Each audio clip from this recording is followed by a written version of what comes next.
Shout out to Chargers Unleashed, Sebastian Joseph Day. You know the vibes, we outside. You're listening to the Chargers Unleashed podcast with your host, Dan Wolkenstein and Jake Hefner.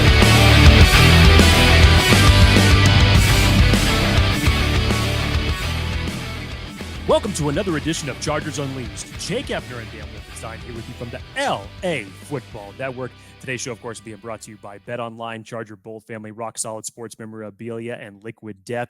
If this is your first time tuning into the show, make sure to hit that like and subscribe button. You can also follow us on YouTube, Facebook, Twitter, Instagram, Spotify, and Apple Podcast.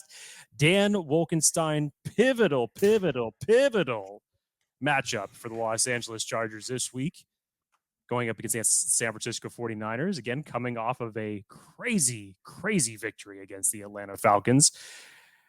Justin Herbert starting to kind of come back to the form that we're used to seeing him. Unfortunately, we still have a few more injuries to talk about heading into this week, which is definitely going to be a big deal going up against the talent of this Niners roster that is coming into town. But Dan Wolkenstein, first and foremost, before we kick this preview off, how are you, sir? I am great. Thank you so much for asking, Jake. Happy Thursday to the world, Chargers fans worldwide. It has been a wild week. Big, you mentioned pivotal, understatement game against the 49ers. And it's a very interesting team. Obviously, McCaffery's now on the team, but it's a very interesting matchup. And we got a boatload of statistics as we go through this preview of this primetime game, the first of two back-to-back primetime games for your Los Angeles Chargers, this week versus the Niners, next week versus the Chiefs. And I think, everyone knows about this Niners defense and the vaunted, they're top 10 in many things, but their offense honestly isn't too bad either. And the Chargers offense, I think, has been a little stalled for some time, obviously due to injury, due to possibly play calling, but also because Justin Herbert's been hurt. But the last couple weeks, things have started to kind of pick up. Last week. But okay, fine. They did great in practice on their bye week. Last week. Okay. And, but look, the Chargers defense still statistically needs some work. And we're going to get into that. But there is a path to victory for these Los Angeles Chargers. However narrow or wide that path is, we'll get to. Obviously, we're going to go into the offense versus defense on both sides, get into some bold predictions. We've got a voicemail here to kind of help us get into some key game predictions. That'll be fun. Jake, yeah, can't wait. And to kind of set the stage, Chargers 5-3, 2 primetime games coming up. Over or under? Over or under 1.5 for victories over these next 2 weeks. Oh. No. That's too easy for Jake. Over under 0.5. Over under 0.5 for victories for these Los Angeles Chargers in 2 weeks. Look, statistically, if you take in everything into account, with especially the injury aspect and how devoid the Chargers are with some of their big name players going up against two teams that are obviously, one in the 49ers that are vying for a playoff spot. You have all this offensive firepower, and then obviously your divisional rival against the Chiefs. Logistics would tell you that Jake Hefner would say 0-2, easy. However, the Chargers always do this weird thing where it's like a back against the wall type of a game, and nobody on any level gives them any shot to win. And look, I'm not calling it whether it's going to be this week or next week, but somehow they always seems to pull out like a game that they should have never had any business winning. So I will go, they will split 1-1 over these next 2 weeks. You're going over. I don't know which one it's going to be, but I'll say that they'll split 1-1 over these next 2 weeks. Fair. Okay. Segue. Perfect. Let's talk about BetOnline and our friends who have a very intricate website full of any prop bets you can imagine. Well, as always, we want to remind our listeners that Bet Online is where you're always going to find the latest odds, team matchup info, player news, and game trends over at betonline.ag. And as your continued source for all your sports wagering information, Bet Online features live betting, free contests, and giveaways all season long.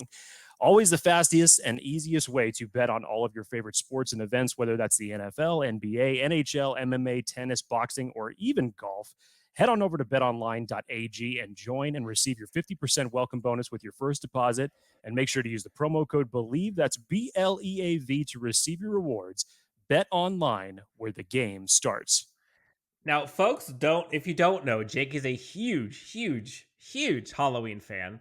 And the amount of movies that he watches around this time of year that are in the horror category, I believe are second to none. I think you go through like 60? You have 2 months back to back?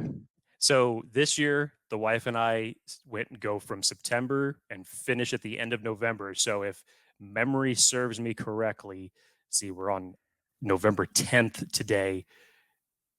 I think we're at day 70 of a horror movie a night.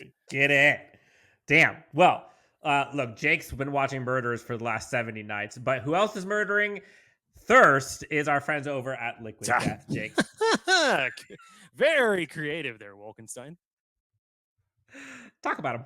Yeah, so as Dan eloquently just messaged with a great segue there, Liquid Death is murdering thirst everywhere. Guys, if you are going into your local grocery stores, your Albertsons, your Ralphs, your Krogers, your 7-Elevens, whatever happens to be in your neighborhood, and you're looking for something to refresh your body, whether it's the water, the energy drink section, your Gatorades. If you see something that maybe look like it doesn't belong, like a box of tall boys that just so happen to be sitting right there that has Liquid Death on the emblem, don't be fooled, because it's not alcohol. It's the newest sparkling water that's out there. As Dan mentioned again, it is murdering thirst everywhere. They do a great job of contributing to the recycling effort across the country. So go out there, get yourself hydrated. Go on over to liquiddeath.com/LAFB. And like I said, go get yourself hydrated with Liquid Death.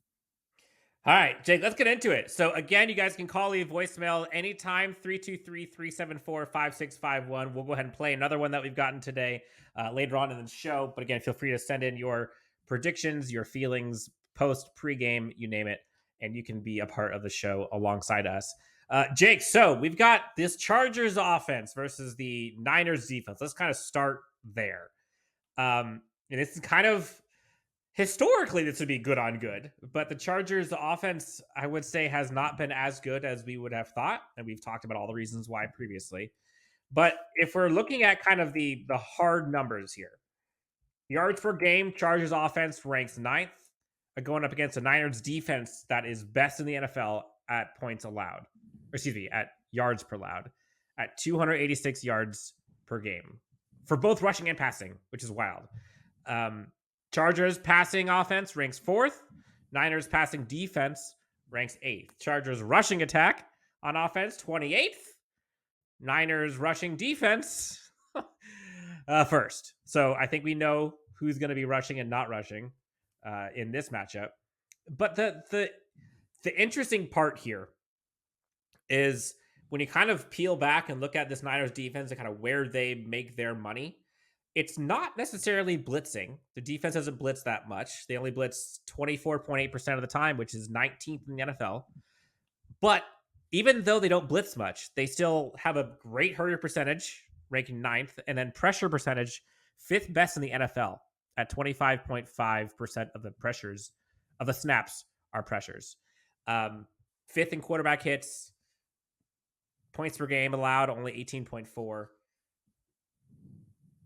That's pretty good, obviously. Now, Chargers, if you flip to the other side, offense, 3rd down percentage actually isn't bad. They rank 13th in the NFL. 4th down percentage are 21st, which a lot less than last year. I think they're only getting 44% of their 4th down conversions, which is actually kind of a key to this game, which might be the Niners. One of the things they're bad at on defense is 4th down percentage conversion at over 71% 4th down conversions. So if the Chargers have to go to that 4th and Staley, that's where they can possibly make some money. But Jake, this Niners defense is good. Like, we can talk about roster, which we're going to, but like, what's your kind of overall landscape of just current state, Chargers offense going up against this defense. We haven't even talked about McCafferey. We'll get to the offense later in the Niners, but this side of the field. So it's been a very rough up and down year for the Chargers offense thus far, mainly because of the health of Justin Herbert and obviously the loss of Keenan Allen earlier in week 1. And just gradually from there, you've just been depleted of weapons since. Jalen Guyton goes on IR recently. More recently, Mike Williams goes down for a number of weeks. You'd hope to have at least Keenan Allen and Mike Williams back, fingers crossed, at least by the time that the Kansas City game rolls around here in a couple weeks. But you've basically had to create a productive offense with what you have left. And it has gotten the job done certain times. It's been efficient enough to squeak by certain games. But Dan, the biggest issue with this team and something that they need to work on is if you look at two key stats here. One we mentioned earlier on in the week during the post show of the Atlanta Falcons game. The Chargers have scored 1 touchdown in the first quarter all season long. And in the last 4 games, you have put yourself in a double-digit hole that, luckily for you, you are 3-1 in those 4 games, and you have found a way to win ugly. But against this 49ers team, with that opposing offense, with all of the weapons that they have on them, you cannot afford another double-digit hole in this game. You cannot afford another slow start. So you need to come out extremely aggressive. And Dan, I thought it was interesting. We were just mentioning before we got onto the show here, Joe Lombardi was just wrapping up some of his press conference. Daniel Popper had asked him just as far as the lack of speed that is currently on the team, how did they basically overcome it? And in just paraphrasing here, Joe Lombardi acknowledged the lack of speed that is on offense, but there is a scheme to structure to basically, what's the word I'm looking for? Minimize the impact of the lack of speed. Or offset that, essentially. So if that's the truth, and this is the game planning, and this is the health of Justin Herbert coming back, and even with a depleted wide receiver core, you better be ultra aggressive, Dan, because you're going to have to rely on Josh Palmer, again, who had a great game last week. You're going to have to rely on Gerald Everett again. I would like to see a game reflective of, it's kind of a combination. If you look at the amount of workhorse that Austin Ekeler was in a game where, if you took two polar opposites, if you took the Kansas City game, which Justin Herbert goes off for over 300 yards, 3 touchdowns, and interception, and then you look at the Denver game where Justin Herbert threw it 57 times, only around mid 200 yards, or 200, I think it was around 220 some yards around there, and no touchdowns, 1 interception. But Austin Ekeler was a workhorse in both those games, not in the running game, but in the passing game. He had 9 receptions and 10 receptions respectively in both of those games. You're going to need to rely heavily on him. I'm not sure you're going to be able to get your running game going against this defensive front, what they have. It's going to be extremely difficult. You don't know what this offense is going to look like, because it really doesn't look like Trey Pipkins would be able to go, for the fact that he re-aggravated his MCL injury. So fingers crossed on that. We'll ultimately see what happens by the time Sunday rolls around.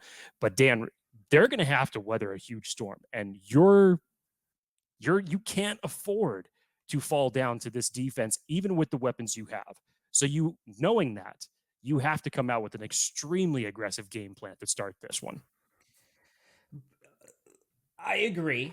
But like, one of the things that I've heard a lot this week is, this 49ers team is, a juggernaut, right? The 49ers team is going to be such a tough task, which I agree they will be. But like, also, this 49ers team has given up 44 points to the Chiefs, 28 points to the Falcons, who you just beat.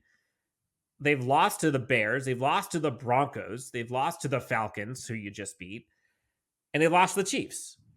Now, as much as, the team is good, they now have McCafferey, which is a whole different beast. And they now seemingly are going to have Deebo Samuel.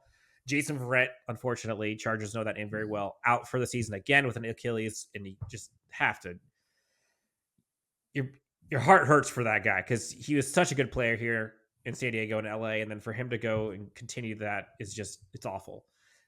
But the team is not invincible by any means, and so like this isn't going up against a 7-1, 6-2, 6-3, whatever, like a Buffalo Bills wagon. This isn't going up against the Chiefs. Like I don't see this game being like that. This is going to be similar, in my opinion, to the Broncos style of game, where this is going to be kind of a slugfest, and the Chargers have to finally, please, hold them to the chunk plays. But on offense, like I think the Chargers, they're not going to win this game running the ball. Now, we saw Isaiah Spiller. He looks like he's going to be coming back, and I think that is a type of running back you want in a game like this. But you're going up against a Niners team that they're top in the NFL, I think top 2 in rushing yards allowed. Now, luckily, you've got a quarterback who's doing pretty darn good, looks to be healthy. We don't know the status of the wide receivers, but it looks like it's going to be, like you said, a lot of Josh Palmer, a lot of Michael Bandy, a lot of Gerald Everett, Austin Ekeler. Like it's going to be that crew. They got to sustain drives. And I think that's where, and I think it's going to be sustaining drives using fourth down. This is a style of game that I can see them going fourth down more than they have in other weeks, because I think their offense is going to have to do something. And so we're going to get into the other side of the ball, but in my eyes, I think Austin Ekeler might have more yards receiving than rushing this week. I hope Isaiah Spiller is the top rusher of our team. Now, will it happen? I don't know. You mentioned Trey Pipkins. The coaching staff has talked about being able to scheme around like one weakness on the offensive line. Going up against like a Nick Bosa, like that's tough to do because he's just going to go to the weak spot, and at least they should. That defensive line in San Francisco is nasty, and they kind of, Fred Warner, arguably one of the top 5, or definitely top 5 linebackers in the NFL. Luckily, Javon Kinlaw, for the Chargers at least, is on IR. He's not going to have to face him, but like Travarius Ward, Jimmy Ward, like they got some dudes. That defense is very good. But I would rather go up against a team that has a very good defense and an okay offense than the alternative, in my eyes. Because that's a team that I trust Justin Herbert, and I trust last week's Justin Herbert for sure. So that's kind of like our Chargers offense, Niners defense. Like that's going to be kind of like that's a battle. I think that's going to be good on good generally. Now, Chargers aren't as good because they're out some players, but like that should be where the game is won. Am I wrong on that? You're not wrong on that, Dan. Just I think it's the overall execution. It's some of the game planning. Like I had mentioned on Monday when we were doing the show, the biggest thing that we have yet to see from this team is consistency. Even in games where the Chargers have won and they've looked better, I won't say that they have looked stupendous because they have yet to put together 4 quarters of a football game, even sitting at 5-3. But they have flashes.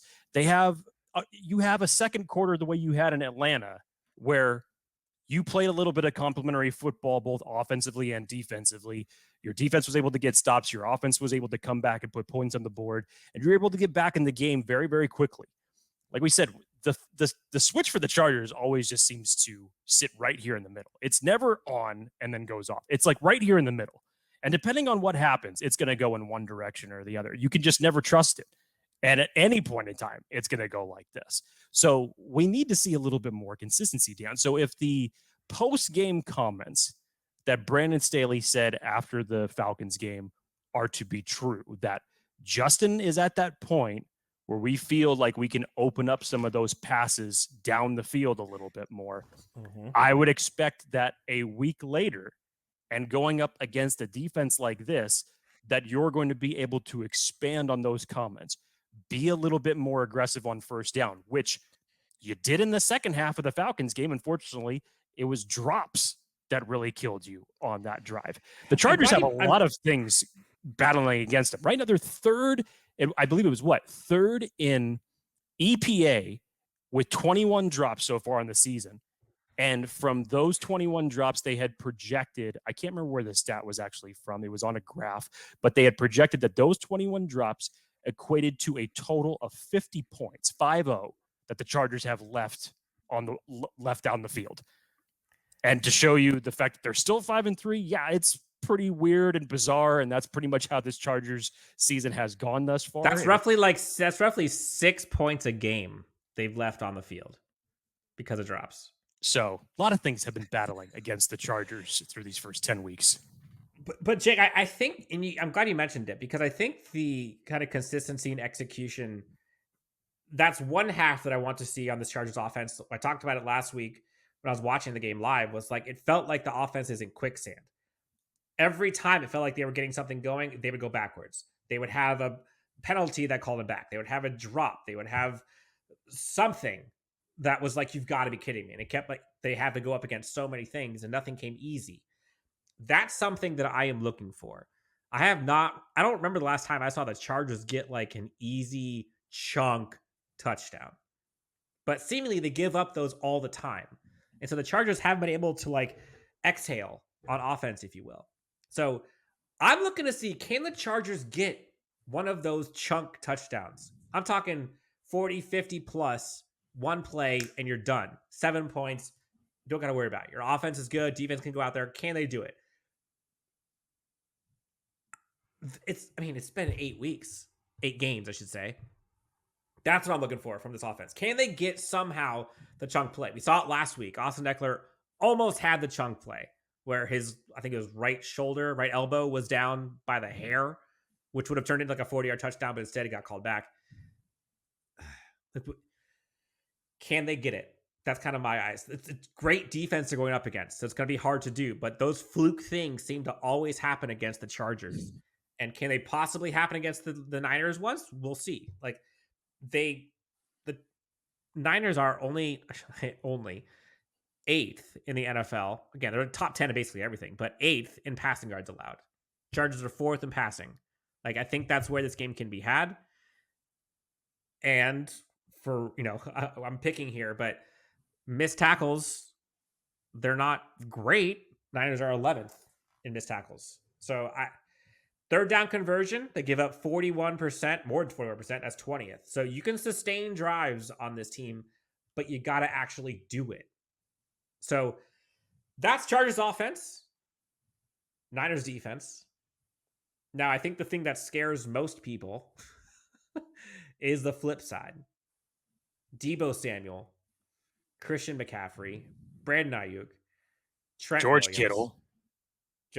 George Kittle, Jimmy G, going up against this Chargers defense that, I can get into the numbers here, but the Niners offense, yards per game, 12th, yards per play, 7th, pretty good. Roughly average in both passing and rushing, 11th in passing yards per game, 15th in rushing. They do allow 15th most sacks in the NFL. They're very bad on fourth down, only converting 28% of their fourth down conversions, Jake. That's 29th in the NFL. 13th in red zone on offense. 58% of the time they score plays. They score touchdowns. And they are 10th in the NFL with allowing 17 sacks total through 9 games. Now, a lot of numbers kind of in the top 10 through 20-ish, if you will, for the Niners offense, but the Chargers defense, and look, we can go into all of the reasons for it, but I'm just going to stick to the facts here. Total yards allowed, Chargers defense, 21st. Scoring percentage, which is what percentage of scoring drives the Chargers allow on defense. Jake, 29th, 42% of the defensive drives for the Chargers end in points for the offense. Weird. You're not used to seeing this with the Chargers defense. Jake, did you know they actually rank 10th in the NFL in blitz percentage? Do you remember just a few short weeks ago or years ago? They were like dead last at 30. Like, if there were 32 teams, they were 33rd. They were never blitzing. Now they're actually blitzing, showing some aggression there. 30th in points per game allowed at almost 26 points per game. So statistically, this is basically an above average offense versus a below average defense. Statistically. And this offense, the numbers that the Niners are showing, that is without Christian McCafferey from almost all of their season. And Deebo Samuel's been hurt for quite a bit. Looks like they're both playing. Dan, So there's one stat that we need to look into that you left out, because obviously I know you're saying the overall stats for the offense, but now you have to talk about the Chargers defense, and we know what everybody's afraid of when it comes to this defense is what's going to happen on the ground. The Chargers, Dan, are giving up 5.71 yards per carry, which is good for worst in the NFL. And by the way, they just lost one of their best interior run stoppers in Austin Johnson. Glass half full, silver lining. Brandon Fehoko. Does that, yes, that, first off, Chris Hinton. The Brandon Fehoko elevation to the active Brayden roster. Fehoko. Excuse me, I keep screwing that up. I really do. I just don't want the comments coming after you. No, I really do not mean to do that. I apologize. Fehoko being elevated to the active roster should have happened weeks ago, regardless of this injury to Austin Johnson. So yes, is it a little bit bittersweet from the standpoint that we get to see Fehoko playing now? Yes, but still, Dan, that is a huge loss to a run defense that was already giving up that amount of yards per rush to opposing offenses. So again, I feel like I go back to 2020 or maybe even last year. I can't remember because it all blends together. It feels like we've had a bad rushing defense for about the past 8 years. It's like always been the Achilles heel of this defense. It feels like we just can't stop the run. There's not going to be a switch that's going to be flipped and all of a sudden the Chargers are just going to stop the run. Especially this one. It's just not going to happen. I don't know what it's going to take. We're now in week 10. Your defense pretty much is what it is, and you've seen this negative trend of giving up 40-plus yard plays throughout the season. I just don't see how they fix that by this point in the year. So do I think that you're probably going to get some chunk plays, whether it's from Deebo Samuel or Christian McCafferey from the backfield? Unfortunately, yes, I do. This is a big game. Yeah, for Kenneth Murray and Drew Tranquill. Yes. One of the other stats, Dan, again, this is another one for Jimmy G, because you had mentioned the total sacks that were given up. Jimmy G under pressure does not do well. My question is, where is the blitz going to come from with this defense? Chris Rumph was spotted at practice today. I will not say a damn thing because it's probably not going to happen at this part of the week, getting ready for this game, but one could hope. You obviously have Khalil Mack. You're trying to create an edge rusher or just setting the edge with Kyle Van Noy, and on the opposite side of him, you're bringing Derwin James off the edge. You're bringing Drew Tranquill on blitzes. You're going to need to be doing that over the next couple of weeks. I don't think you're going to be able to get home. I still think that opposing offenses, especially Trent Williams, even if you move Khalil Mack to the other side, he's still going to get double teamed because there's nobody that's scaring any opposing offense for our opposite edge rusher on the other side. So having Drew Tranquill shoot for the middle, Derwin James coming off the angles that he's coming off of when he's doing his blitzes, Brandon Staley's going to have to be dialing some of these up because he's not going to be able to get home with just the guys on the defensive line, unfortunately. I agree. And I think we hope to see that sooner rather than later. Like last week, we saw it against Atlanta. They were down 10 points, and then before you know it, like they're having to do this stuff to kind of get back into it. You see Derwin James get in there for the sack. You see Drew Tranquill go in there for the sack. Like, I want to see that immediately. Like, why wait for that kind of stuff? And can we get one game where the Chargers defense can stop an opposing team for like a field goal at minimum at the beginning of the game? And like the Chargers offense, the beginning of the game. Okay, I was like, and the Chargers offense do something right off the bat. Yeah, wouldn't it be nice to see an early 7-0? Wouldn't that be lovely? How about an opening drive touchdown? No, It- we it'd can't be have really. nice things, right? I know. Hey, a man can dream. There was a little bit of sarcasm behind that comment for sure, but goes back to my last point. You can't afford to get off to a slow start against this offense and defense. So I was looking at ESPN earlier today, and like they have like a predictor thing, like a matchup predictor. And according to ESPN analytics, the Chargers have a 23.7% chance of winning this game, giving the Niners a 76% chance of winning. Chargers And I are think this 7-point underdogs, I believe. Yep, I'm taking the under on that. I'll take the under. What are you taking on the spread? Well, if anybody can gauge how I'm feeling, remember I said that the Chargers earlier when Dan was talking about over or under 0.5 in the next 2 weeks predictions. This game scares me more than the game a week from now against Kansas City. It scares me more just from a schematic standpoint, from what Kyle Shanahan will probably run against this team. Offensively and defensively, I think they're much more balanced than what Kansas City is. I still think Kansas City's defense can be had, and obviously they're an offensive powerhouse. And it's a divisional opponent. The Chargers always play them tough, and they almost beat them in Arrowhead earlier on this season if it was not for an unfortunate pick six. So, yeah, this is the game that's scaring me. Okay. Well, before we get into our kind of keys to the game and bold predictions, Jake, we got a voicemail here. Good friend of ours. Not the first time he's called in. Let's hear what they have to say about chance of the Chargers winning this week. Dan, Jake, this is Etienne. I know everybody is concerned about this game coming up against the 49ers, but I will say this. Bears, Broncos, Falcons. Combined 10 and 16 record. The 49ers lost to them. And they played a good AFC team in the Chiefs, and they got killed at home. I believe they overrated. I believe we're going to win this game. It's going to be close. My prediction is Chargers down 23-20. Herbert will drive the team. Game-winning touchdown to Josh Palmer. Chargers win 27-23. Fly home very happy. Thank you.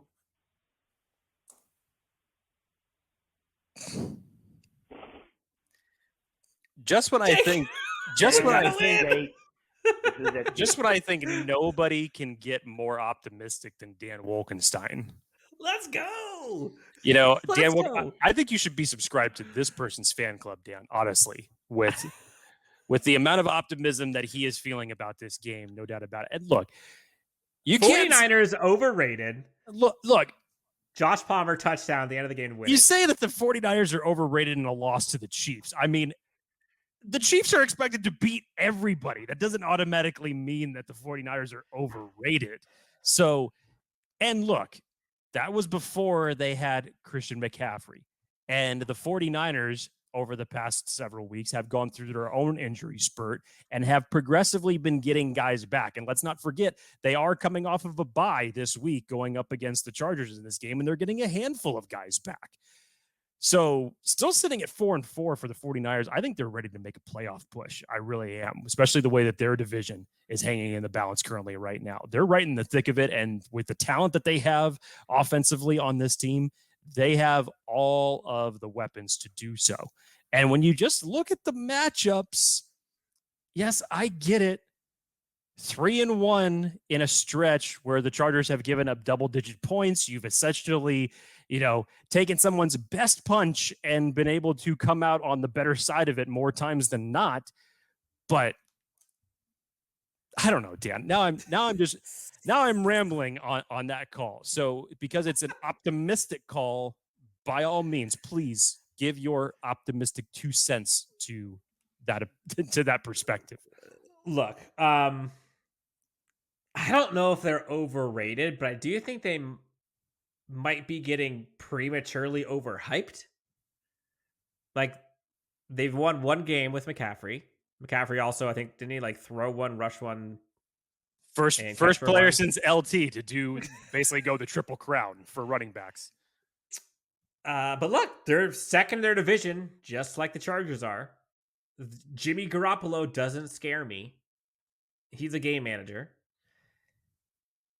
I think this is one of those games Did where Trevor Lawrence scare you? Did Geno Smith scare you?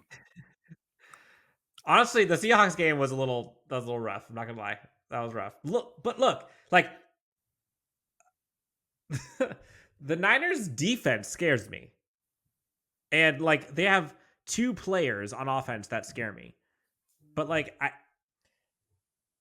I think what worries me, Jake, is like Deebo Samuel breaks 7 tackles and goes for 54 yards and a touchdown, or like McCafferey breaks a Kenneth Murray tackle to the house. Here's the bet. Here's the bet that it should be right now, Dan. Over or under 1.5 big plays that the Chargers defense, yes, that the Chargers give up to this 49ers offense. Well, you know it's not going to be 0. It's not going to be 0. You're at least going to get one. Screw it. Over or under 2.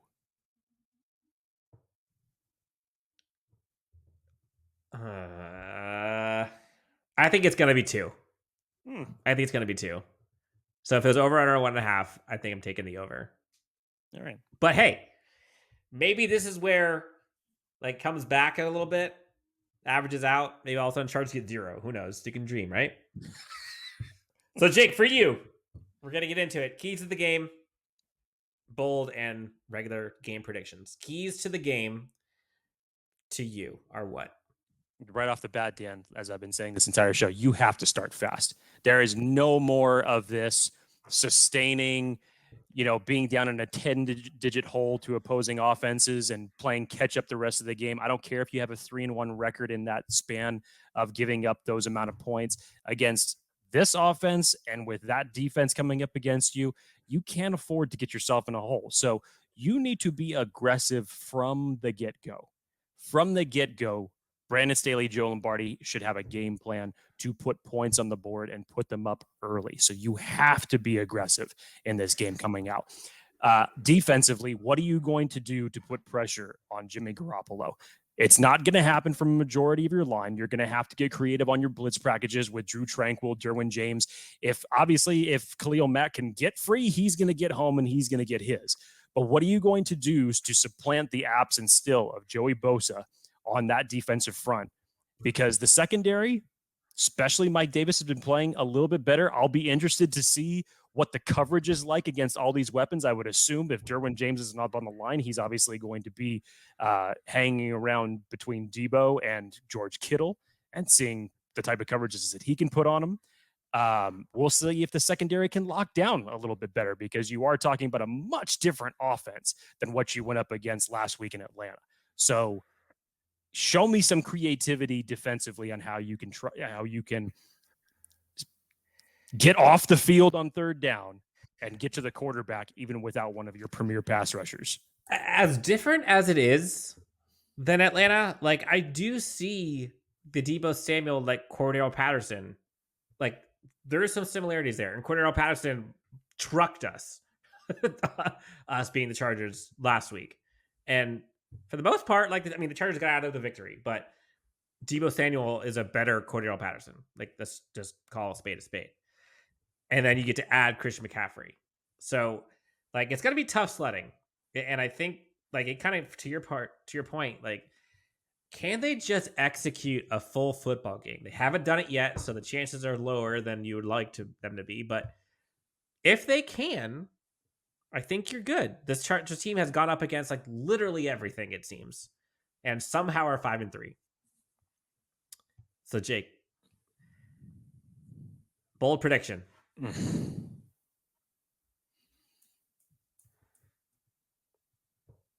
Let's go to the offense here, because I think that we'll see the next step in Justin Herbert getting back to his form that we're so used to seeing in this one.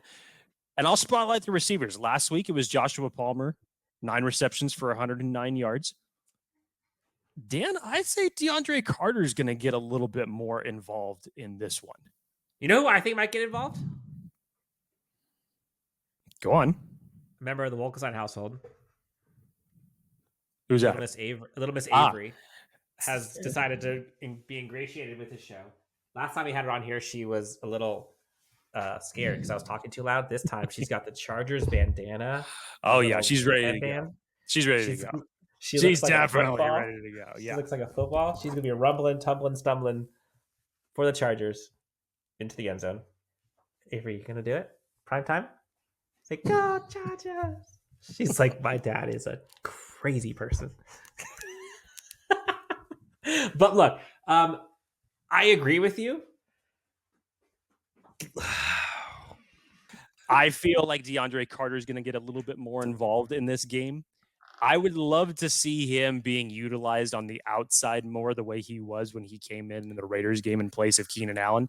I don't know if schematically that's how it's going to be, considering that you are still without Keenan Allen and you are down Mike Williams in this game. So what's the offensive formation going to look like with the ragtag bunch of receivers that Justin Herbert has to throw to?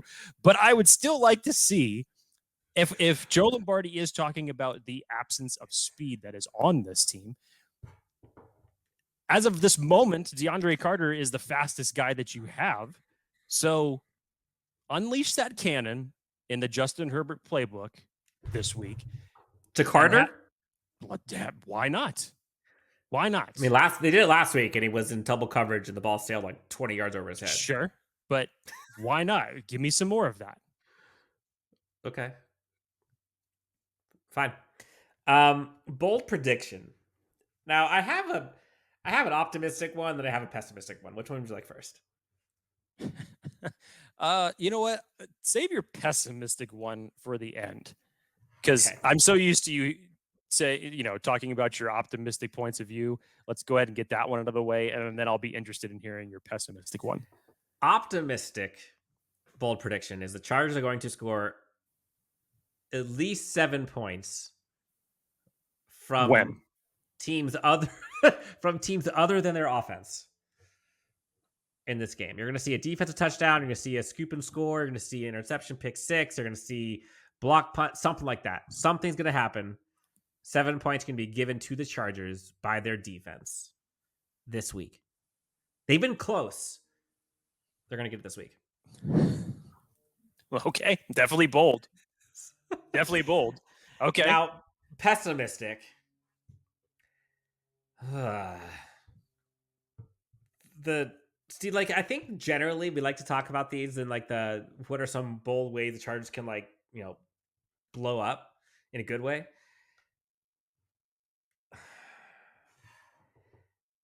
The thing that I'm worried about is like I mentioned it earlier, but Deebo Samuel just going off. And this seems like a game where like the Chargers may have to weather like a Deebo Samuel breakout performance. Deebo or McCafferey, to be honest. I think one of them is easily going over 100 yards. Easily. And can the Chargers overcome that? I don't know. And that's where it comes back to, can they actually get a chunk play on offense? Who knows? Final score predictions, Jake. You said the Chargers are going to get one of these next two. This is what scares you most. Unfortunately, I just don't see it being this one that they're going to get.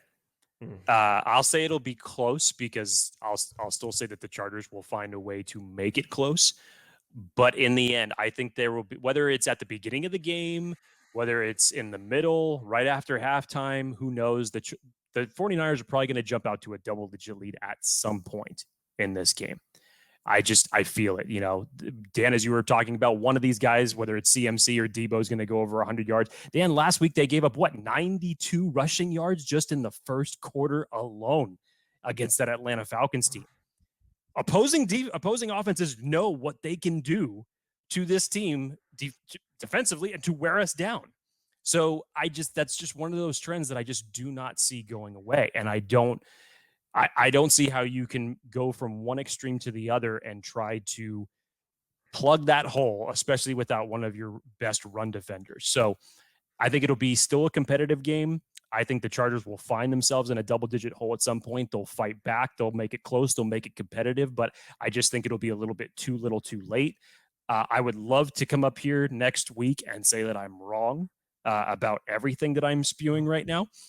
But again, I have more faith in the Chargers playing Kansas City in 2 weeks, possibly getting Keenan Allen back, possibly getting Mike Williams back, and against a divisional opponent that they have been historically very competitive with and almost beat earlier this year. I feel better about that game than I do about this game. I just think schematically and talent-wise, the Chargers just are not going to be able to overcome this 49ers hill. So I'll say 28-24 49ers in this one.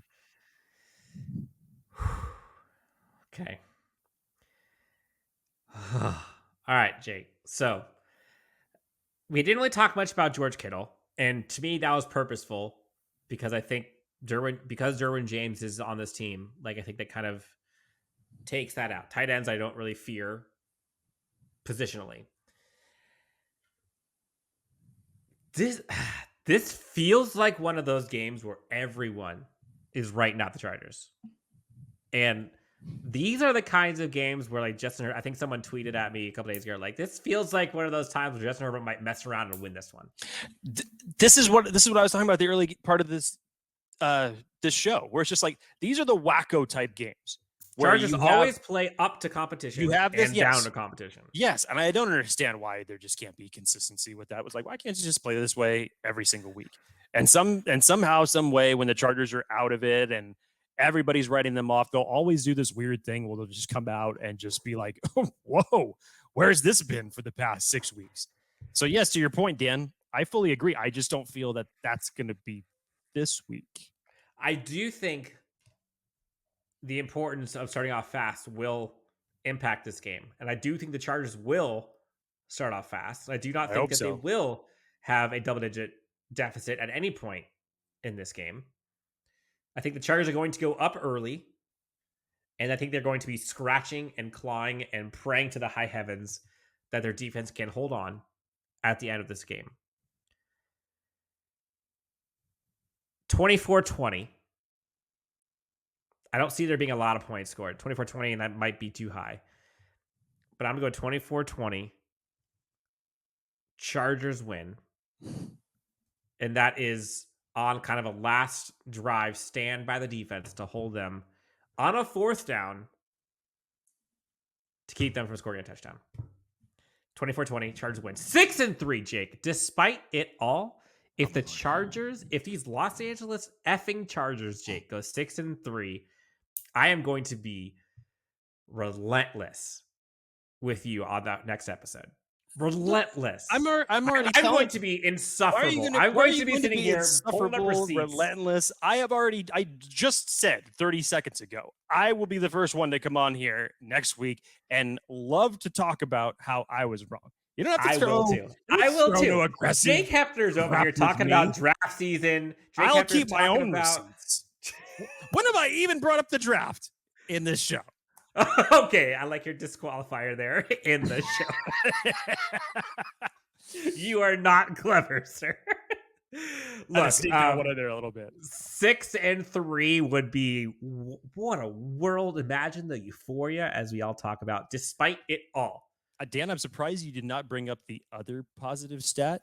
You know, this is a game that is going to be on the road for the Chargers. They don't have to go too far. I think 3-1, right? I was just going to say that Chargers historically don't have that great of a record on the road, and they're 3-1 currently as it stands right now. And I think that also, I want to say it's like they're 4-1, I believe, or 5-1 in one-score games this season, which is also very non-Chargers, uncharacteristic Chargers stat. Normally they're like 24-20. I got the Chargers going 1-0 this week. Jake's got him going 0-1. Shocker. For Jake Hefner, you can find him at Jake T. Hefner, myself, at Dan Wolkenstein. That's not true. At Dan W. Sports. Jake, we have Stan's burner account. For anyone who's still listening, we actually have a special guest coming on the show tomorrow. We haven't even teased it really, we're just going to let that hang there. If you can guess who it is, we'll give you something. Leave a comment, whatever it is. Tell us who you think it's going to be. And if you're right, we'll send you a gift. For Jake Hefner, Dan Wolkenstein, LAFB, guys, thank you so much for tuning in. Talk to you guys tomorrow. Good afternoon, good evening, and good night.